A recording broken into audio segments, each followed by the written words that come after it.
네, 1시 30분 지나고 있습니다. 주말 동안의 이슈 정리하고 이번 주 가장 눈여겨볼 소식 살펴보는 시간입니다. 시사구말리 문화일보의 이현종 논설위원 나오셨습니다. 안녕하십니까? 네, 안녕하세요. 오마이뉴스 박정호 기자 함께합니다. 안녕하십니까? 네, 안녕하십니까? 예, 일요일 날이었습니다. 국민의당 안철수 대표가 내년 4월 서울시장 보궐선거에 출마하겠다고 공식 출사표를 던졌습니다. 그 전에 서울시장은 안 한다, 대권으로 가겠다라는 얘기가 있었거든요. 근데 입장이 바뀐 거죠. 이현정 논설위원께서 이 배경 어떻게 보세요? 뭐 일단 1차적으로는 현실적인 판단을 한 것 같아요. 네. 아마 주변에서도 많은 설득을 했었는데 현재 이런 상황에서 대선 지키는 어렵다. 대선 나와봤자 결과도 장담하기 어렵고. 네. 자, 그럴 경우에 사실 지난번 이제 서울시장 선거도 한번 나와서 떨어졌지 않습니까? 예, 예. 또 지난 총선 결과도 좋지 않았고. 이제 그런 상황이라 뭔가 정치적 변화를 줄 필요가 있다. 정치적인 변화를 줘야 되겠다. 변화를 줄 필요가 있고 또 예. 이제 그 명분이 이제 어느 정도 좀 쌓여가는 것 같다.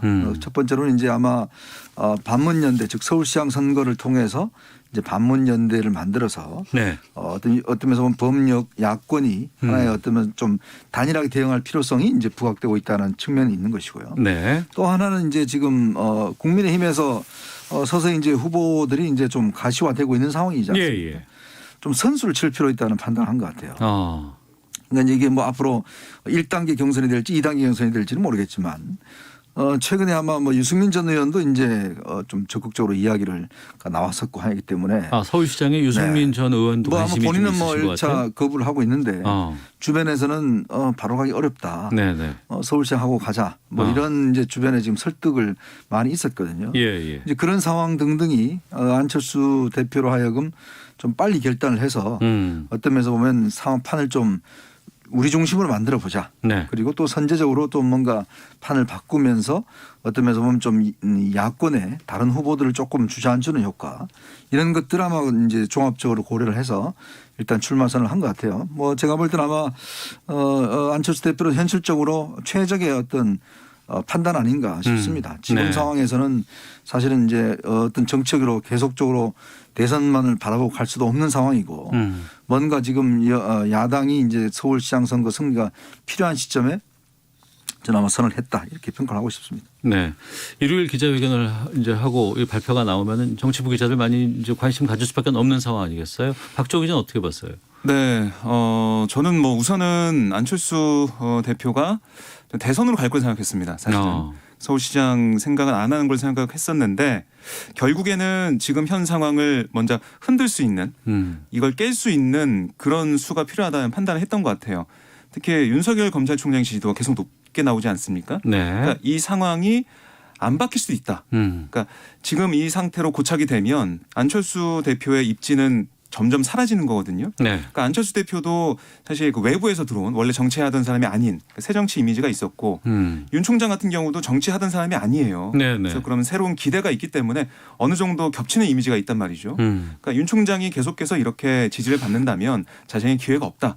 그러면은 그럴 바에는 서울시장에 도전해서 뭔가 나의 가치를 좀 보여주자. 나의 힘을 좀 보여주자. 이걸 먼저 판단한 것으로 보입니다. 네. 이번 출사표를 보면은 국민의당 후보로의 출사표가 아닌 야권 단일화로서의 출사표가 나왔거든요. 이건 어떻게 보십니까?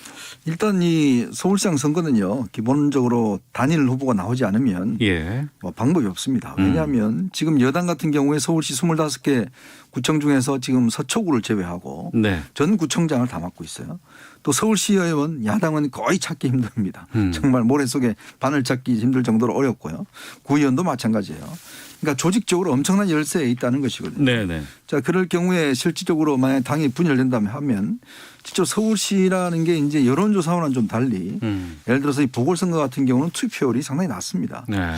그럴 경우는 사실은 어쩌면 조직력을 갖춘 여당을 당해낼 재간이 없죠. 이제 그런 상황에서 지금 안철수 대표가 이제 단일 후보 이야기하는 것은 야권이 똘똘 뭉치지 않으면 실제로 중도층까지도 확산되기가 어렵다는 것이거든요. 네. 그래서 이제 단일 후보를 이야기하는 것이고 이거는 아마 국민의힘도 어떤 같은 공감대를 가지고 있을 겁니다.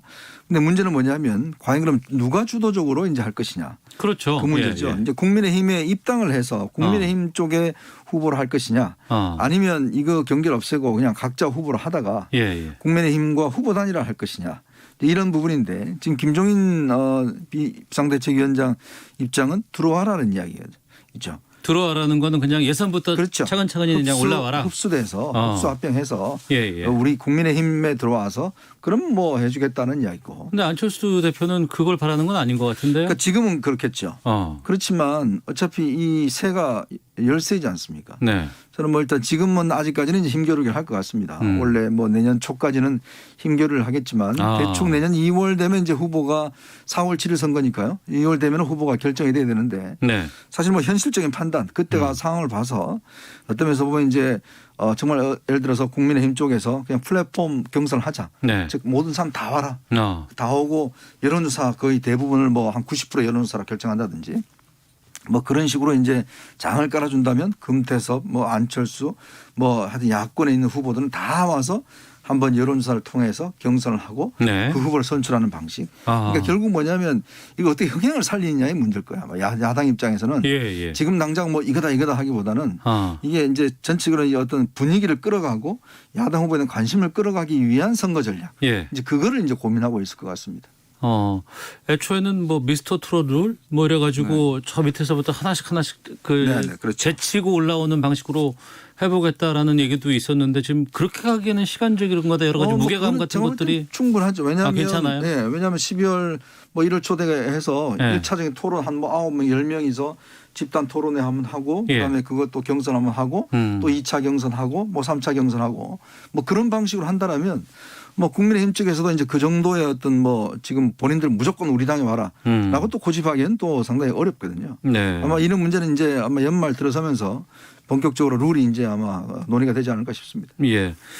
그 앞서 우상호 이제 의원 후보 또 이제 뭐 얘기를 했습니다만 정청래 의원 같은 경우에도 안철수 대표 이번에 완주 못할 것이다 뭐 이렇게 정담을 하고 있다고도 하고 하는데 여당 쪽 분위기는 어떻습니까?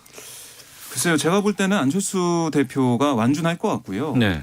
그러니까 안철수 대표 입장에서는 서울시장 출마가 본인한테는 상당히 좋은 수라는 생각이 듭니다.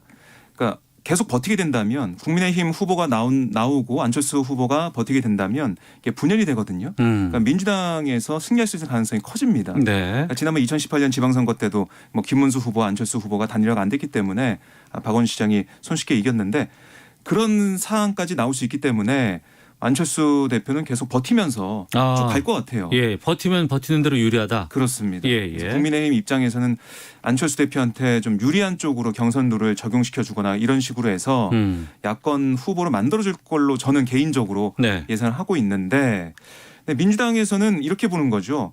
이게 안철수 대표가 정말로 순수하게 서울시장의 뜻이 있어서 시정의 뜻이 있어서 이런 게 아니라 어제도 얘기했지만은 이른바 반문재인 연대거든요. 네. 반문 연대를 내걸면서 여기서 힘을 모으자는 거예요. 그러니까 서울시정보다는 그러니까 박원순 시정에 대한 평가라기보다는 문재인 이 정권에 대한 평가를 하겠다는 거거든요. 그 말은 서울시장 그 자리가 대선 후가는 징검다리밖에 안 될 거다. 네. 그러니까 계속해서 자신의 대선의 욕심을 채우기 위한 그런 용도로 쓰는 건데 그걸 서울 시민들이 과연 받아들이겠느냐. 서울 시민들이 정책이나 아니면은 비전을 평가하지 그런 인지도나 사람 이름이나 뭐 대선에 갈까 안 갈까 이걸 평가하지 않는다는 거예요. 네. 그래서 그런 면에서 민주당 의원들은 안철수 대표의 이런 출마 선언 이것은 서울 시민들이 용납하지 않을 것이다. 이렇게 얘기를 좀 하고 있습니다. 그러면 이 시점에서 지금 우상호 의원도 일부에서 만나봤습니다만 왜 민주당에서는 지금 출마 선언들이 계속해서 나오질 않고 있는 걸까요? 그러니까 지금 좀 판세도 좀 보는 것 같아요. 제가 볼 때는 제 개인적으로 볼 때는 초반에는 그래도 서울시 같은 경우는 부산시랑 다르게 네. 뺏길 가능성이 없다라고 봤다가 지금 부동산 문제를 비롯해서 뭐 코로나19 방역도 지금 약간 좀 흔들리는 그런 분위기 속에서 좀 어렵다고 보는 것 같고요. 그래서 그런 가운데 박영선 장관과 박주민 의원도 좀 생각을 더 하고 있는 것 같고 네. 고심을 하고 있는 것 같고 또 민주당 지도부도 어제 안철수 대표가 출마 선언하면서 또 고민이 깊어졌습니다. 그러니까 야권에 지금 사람들의 관심이 집중되면서 흥행 면에서는 뭐 누가 유리하고 불리하고 떠나서 흥행 면에서 야권의 주목이 좀 되고 있기 때문에 민주당이 경선 분위기가 어떻게 띄울 것이냐. 우상호 의원 혼자 나왔는데 우상호 의원 혼자만 안 되잖아요. 그러니까 누가 더 나올 것이냐. 박영선, 박주민 두 후보는 상수다. 변수로서 새로운 뭔가 모멘텀이 될 사람이 누가 나올 것이냐. 네. 이걸 어떻게 만들 것이냐. 이런 고민을 좀 하고 있는 것 같아요. 예. 이현종 의원께서는 그 여당 쪽 분위기는 어떻게 보고 계세요? 그러니까 이제 여당도 지금 사실은 어떤 면에서 보면 이제 정치인데 정치인이 붙는 거잖아요. 예. 그러니까 이제 여당 입장에서 보면 제가 볼 때는 판을 흔들지 않으면 상당히 어려울 것이라는 생각이 들어요. 그 이야기는 뭐냐면 예전에 고건조순 카드를 한번 쓴 적이 있지 않습니까? 아, 예, 예. 그때 사실은 어떤 면에서 보면 야당은 정치인 시장일 때 여당은 행정 전문 또 경제 전문가 뭐 이렇게 해서 이제 사실은 판을 엎었거든요. 네. 이제 물론 뭐 내년에 정책 상황이 이제 어떻게 될지 지금 현재로 예측가 어렵지만 아마 서울 시민 입장에서 보면 부동산 문제라든지 코로나 방역 문제라든지 또 앞으로 서울시를 어떻게 발전시킬 것이냐 이런 문제에 대한 관심들이 많을 겁니다. 네. 자, 그러면 어떤 면에서 보면 이 여당 입장에서 보면 사실은 여당으로서 어떤 충분한 카드는 있는 거 아니겠어요? 그렇다면 지금의 이 후보들 가지고는 제가 볼 때는 아마 흥행 잡기가 어려울 거예요. 아. 그러면 뭔가 제3의 어떤 카드. 네. 그건 뭐냐면 기존의 국민들 입장에서 볼 때 정치인이 아닌 뭔가 정말 전문가 행정가 네. 뭐 이런 어떤 좀 카드를 완전히 이제 판을 바꿔버리면 이건 또 하나의 어떤 승부수는 될 수가 있죠. 이제 그런 아마 정치인 대 정치인으로 붙어버리면 제가 볼 때는 그 카드보다는 오히려 전체 구도 자체를 완전히 이제 바꾸는 이런 어떤 선거 전략도 상당히 여당한테는 필요한 상황이 아닌가. 그 두 분 모두 그러면은 지금 거론되고 있는 정치인들의 인물보다도 새로운 인물이 더 추가가 될 수밖에 없겠다. 그렇게 해야지만이 아마 왜냐하면 국민들은 신상품을 예, 좋아합니다. 예. 신상을 일단 좋아하거든요. 예. 그러면 뭔가 신상이라는 게 뭐냐면 어떤 사람에 대한 기대감, 어떤 저 사람 뭐 괜찮을 것 같은데 그 네. 기대감, 의외성 예. 이런 것들이 이제 사실 선거에 필요한데 물론 여당은 사실은 이제 만약에 지지도가 높고 뭐 안정된다라면 이제 그냥 기존의 후보로 가는 기존으로 것도 괜찮죠. 가고. 예. 그렇지만 지금 상황은 그렇게 가기에는 상당히 위험 부담이 있다는 것이죠. 정치인이 아니지만 또 인지도가 있는 호감도가 높은 인물이 나올 수도 있다. 누굴까요? 좀 보겠습니다. 뭐 저희보다 여당에서 고민하겠죠. 뭐. 알겠습니다. 자, 시사구말리 문화일보의 이현정 논설위원, 오마이뉴스의 박정호 기자와 함께 말씀 나누고 있습니다. 내일 행정안전부 장관 후보자 인사청문회부터 해서 이제 4건의 인사청문회가 잇따라 진행됩니다. 먼저 일정 저기 박정호 기자가 좀 정리해 주시죠. 네, 내일 전해철 행안부 장관 후보자와 네. 권덕철 보건복지부 장관 후보자 인사청문회가 있고요. 네. 모레에는 변창흠 국토교통부 장관 후보자 인사청문회 그리고 목요일은 24일 정영애 여성가족부 장관 후보자에 대한 인사청문회가 열립니다. 네. 뭐 아시겠지만 전해철 후보자 같은 경우는 이른바 삼철 중에 한 명. 그러니까 친문 핵심으로 꼽히잖아요. 네. 그러니까 대선 전초전으로 여겨지는 내년 재보선 앞둔 시점에서 선거 관리를 주관하는 부처 장관에 여권 실세 정치인이 온다는 게 이게 뭐 맞는 거냐 뭐 네. 이런 야당의 지적이 계속 있을 걸로 보이고 서울 강남구 도곡동 아파트 갭 투자 의혹 이것도 도마에 오를 걸로 보이고요. 권덕철 후보자 같은 경우는 아무래도 백신 관련된 백신 확보에 대한 송곳 질문이 있을 걸로 보이고 네. 또 토지 아파트 수차례 사업하면서 15억 이상의 시세 차익 거둔 이 점도 야당이 파고들 것으로 보입니다. 그리고 뭐 변창흠 후보자 같은 경우는 이 부동산 정책에 대한 이 공세와 함께 네. 80년대 운동권 출신의 허인의 이 전 녹색 드림 협동조합 이사장의 사업 확장을 뭐 도왔다거나 SH 고위직의 학교 동문이나 지인 등을 채용했다 의혹. 또 2006년도 서울 서초구 방배동 아파트를 구매할 당시 뭐 영끌했다. 이른바 영혼까지 끌어모아서 매수했다. 이런 지적도 나올 걸로 보입니다. 또 정영애 후보자 같은 경우는 박원순 전 시장과 오거돈 전 시장 성추행 의혹과 관련한 생각. 네. 이게 이 논란 때문에 아무래도 경질됐으니까요. 여성가족부 장관이 그 피해자 보호 체계에 대한 질문이 나올 것으로 예상이 됩니다. 네. 전부터 인사청문회가 이제 무더기로 이제 이렇게 일정이 정해지면 그 중에서 한쪽에만 집중하는 경향이 있거든요. 네. 이번에도 그 국민의힘 의원께 좀 여쭤봤더니 국토교통부 변창흠 후보자 쪽으로 집중할 가능성이 상당히 높아 보입니다. 언론도 그렇고 지금 여러 가지 지금 행적에 대해서 문제가 좀 제기되고 있어요.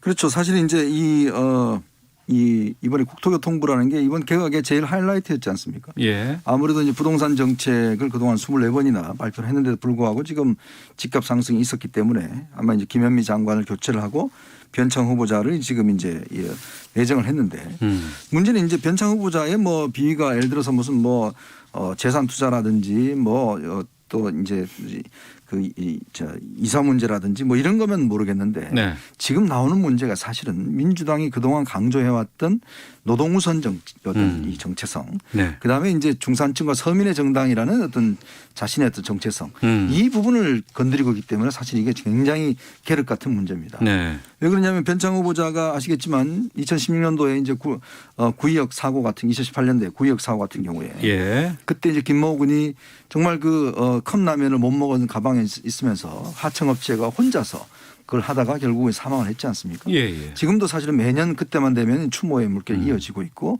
이게 어떤 면에서 보면 비정규직 문제라든지 하청 문제라든지 아주 도화선이 됐거든요. 예, 예. 근데 이제 그런 부분에 대해서 그때 당시에도 뭐 서울시 교통공사에서 잘못했다 우리가 구조적인 문제다라고 했는데 이건 개인적인 문제다. 걔가 잘못해서 문제지 이게 왜 그러냐 문제. 또 임대주택 관련해서 공공 그 주방 있는 문제 관련해서 돈 없는 사람들은 그냥 집에서 밥 해 먹다 무슨 미쳤다고 밖에 가서 밥 사 먹냐 뭐 이런 이야기라든지 이게 참 어떤 면에서 여당으로서는 굉장히 뼈아픈 문제예요. 네네. 왜냐하면 그동안 사실은 지금 장하성 주중대사 같은 경우도 다 강남에 살 필요 없다.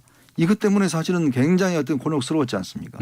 더군다나 지금 부동산 문제를 주무하는 지금 장관을 뽑는데 이 네. 장관이 예를 들어서 우리 사회의 어떤 저소득층이라든지 이런 분들을 상당히 어떤 폄하하는 발언이라든지 또 우리 사회의 어떤 약자라 하는 이 정말 청년들에 대한 이제 건드리는 문제라든지 사실은 이게 뭐 비공식 자리에서 한 번 했다고 하지만 이게 과연 어떤 사과로 넘어갈 문제인지 아니면 이분의 기본적인 철학과 어떤 생각의 문제인 것인지 바로 네. 그것 때문에 지금 여당이 곤혹스러워하는 것이고 만약 물론 이제 여당이 다수니까 통과는 하겠죠. 그렇지만 과연 통과했을 경우에 여당이 지금까지 가지고 있는 정체성에 대한 굉장한 훼손으로 이어질 수 있기 때문에 네. 더 아마 고민스러운 것 같습니다. 네. 박정우 기자는요? 네, 그러니까 그 여권 내에서도 그러니까 민주당에서도 이에 대한 비판은 계속 나오고 있습니다. 이 발언이 잘못됐다라고 얘기하고 있는데 근데 결론은 뭐냐면 이 발언으로 사퇴할 만큼 이 발언이 어떻게 보면은 치유하지 못할 그런 것이냐 여기에 대해서는 여러 가지 얘기가 나오고 있어요. 그러니까 진심으로 사과를 하고 네. 해명을 하고 여기에 대해서 정말 다시는 이런 일이 안 일어나게 여러 가지 얘기를 해야 되는 거 아니냐 그런 얘기가 나오고 있고 그러니까 그게 바로 인사청문회에서 이 변 후보자가 보여야 할 그런 자세고 태도고 모습이다라는 얘기를 하고 있습니다. 네. 그러니까 이 박성민 최고위원도 그렇고 박범계 의원도 그렇고 이 사안이 어떻게 보면은 참 뼈 아프지만은 그래도 이걸 그냥 둔다면은 이거를 그냥 야당의 주장대로 사퇴하거나 그냥 여기서 낙마하게 된다면 더 큰 사안이 더 커지는 그런 부분이 있기 때문에 네. 거기까지 안 갈 걸로 보이고요. 그런 얘기도 하더라고요. 얘기를 들어보면 아니 그렇게 사회적 약자를 생각하고 그렇게 생각하는 국민의힘에서는 그동안 왜 부동산 정책에 있어서 공공 임대나 이런 사회적 약자를 위한 정책에 대해서는 이렇게 소극적으로 대응했었냐 이런 비판도 나오고 있거든요. 네. 그래서 인사청문회에서는 이 변창흠 후보자의 발언 포함해서 여러 가지 정책에 대한 사회적 약자를 위한 정책이나 이런 것에 대한 여러 가지 여야의 공방이 있을 걸로 보입니다. 네. 자, 시사구말리 한 주제 더 살펴보고 마쳐야 될 것 같습니다.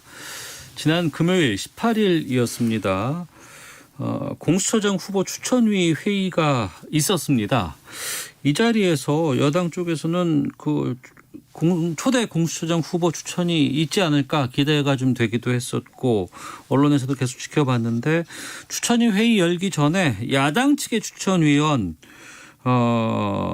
후보가 사퇴한 사실이 알려졌고 그 이후에 회의가 진행이 됐지만 초대 공수처장 후보 추천은 28일 하기로 결정이 됐습니다. 어떤 이유 때문이었는지 좀 이현정 논설위원께서 정리를 좀 부탁드리죠. 그러니까 이제 야당 측 추천위원은 이제 한동혁 변호사인가요? 그분이 사퇴를 한 것이고. 석동현. 석동현 이분은 네. 후보로 추천된 분이에요. 추천위원이 아니고 임정혁인가요? 네, 임정혁 예, 변호사가 이제 추천위원 중에서 사퇴를 한 것이고 네. 석동현 한명관 후보는 석동현 후보는 이제 그 야당에 추천한 인물이고 네네. 한명관 후보는 변협에서 추천한 그러니까 공수처장 후보. 그렇죠. 공수처장 후보로 이제 되신 예. 분들인데 이제 이분들이 사퇴하신 거고. 그래서 이제 이게 지금 28일로 연기가 됐는데요. 네. 일단은 그런 거는 있는 것 같습니다. 지금 현재 그 개정된 법에 따르면 일단 7명의 추천위원들이 돼야 되는데 네. 야당 임동혁 변호사가 사퇴하는 바람에 지금 6명이 됐거든요. 그걸 이제 어떻게 할 것이냐의 문제. 만약 이렇게 6명으로 했을 경우에 나중에 이제 이 어떤 합법성에 대한 문제. 왜냐하면 네. 공처가 지금 헌법재판소에도 올라가 있기 때문에 네네. 절차 하나하나가 굉장히 중요합니다. 그 문제고 지금 석동현 이 후보 같은 경우는 사실 본인은 공처 반대한다. 네네. 이렇기 때문에 사실 이제 더 이상 의미가 없다는 측면에서 사퇴를 한 것이고 한명관 후보도 내가 원하는 건 이런 공수처가 아니다는 입장을 밝혔어요. 즉 뭐냐면 지금 공수처라는 게 당초 생각했던 거와 달리 야당의 비토권이 없어진 상황이지 않습니까? 네. 이제 물론 지금 현재로서는 5명의 어떤 찬성을 받은 2명의 후보가 일단 될 가능성이 높은데 이것 때문에 이제 연기가 됐는데 근데 문제는 이게 이제 당시에 추미애 장관이 그렇게 합시다라고 해서 됐단 말이에요. 네. 그러니까 지금 장기간 미루는 것에 대해서 동의를 그렇죠. 한 거 아니에요? 한 건데 예. 그래서 지금 여당 내부에 솔솔 나온 이야기는 아예 여당이 새로운 후보를 추천하려고 하는 게 아닐까? 이런 지금 솔직히 의문이 있습니다. 기존 추천위에서 거론됐던 인물들 말고. 좀 더 지금 왜냐하면 법이 바뀌고 여당 마음대로 할 수가 있기 때문에 좀 더 강한 후보를 내자 통제하기 위해서는. 그러면 또 새로운 인물을 내자 뭐 이런 지금 이야기도 나오고 있습니다. 예. 박정호 기자. 네. 그러니까 추미애 장관이 적극적으로 그러니까 박병석 국회의장의 그 제안을 받아들여서 네. 7명의 추천위원 다 채우고 가자 이렇게 얘기했다고 하고요. 예. 그러니까 지금 보면 공수처법 개정안이 통과가 됐기 때문에 이게 뭐 일자가 며칠 미뤄지고 더 걸리고 이 문제지 공수처는 출범하는 게 기정사실화 됐거든요. 네. 그래서 이 여러 가지 절차적인 문제점을 치유하고 나중에 별말이 나오지 않게 그렇게 가는 게 중요하다라고 본 것 같고요. 또 하나는 아까 뭐 새로운 후보 추천 말씀하셨는데 민주당에서는 뭐 그런 얘기는 없어요. 하지만 그럴 가능성 배제할 수가 없거든요. 만약에 공수처를 이끌어갈 정말 더 좋은 인물이 있다. 네. 아니면 더 중립적인 인사가 있다 하면은 추천할 수가 있는 겁니다. 네. 그거는 뭐 국민의힘 추천에도 마찬가지고요. 그러니까 그 여러 후보들 풀에서 더 좋은 공천이 나오면 좋겠죠. 그러니까 그런 면에서 28일로 미뤄진 것 같고요. 또 하나 더 보면 추미애 장관이 그동안 어떻게 보면은 윤석열 총장하고 대립하는 모습만 보였는데 네. 여기서 갈등을 좀 조정하고 약간 이제 정치인으로 돌아오면서 네. 이미지를 좀 만들어가는 차원에서 미루자는 그런 의견을 받아들여서 좀 제도적으로 보완하는 쪽으로 가지 않았나 그런 네. 생각도 듭니다. 국민의힘 추천위원이 한 명이 이제 사퇴를 한 거 아니겠습니까? 그렇죠. 그러면 이제 개정된 법에 따르면 열흘이 지나고 나면은 국회에서 한 명을 추천할 수 있게 돼 있나요? 네. 박병석 의장이 이제 할 수가 있습니다. 그렇게 되면 28일이 되면은 새로운 그 추천위원을 국회 몫으로 임명이 가능해지는 그렇죠. 거군요. 가능하죠. 어. 그래서 이제 이번에 아마 그 7명을 채워사자라는 것 같고요. 예.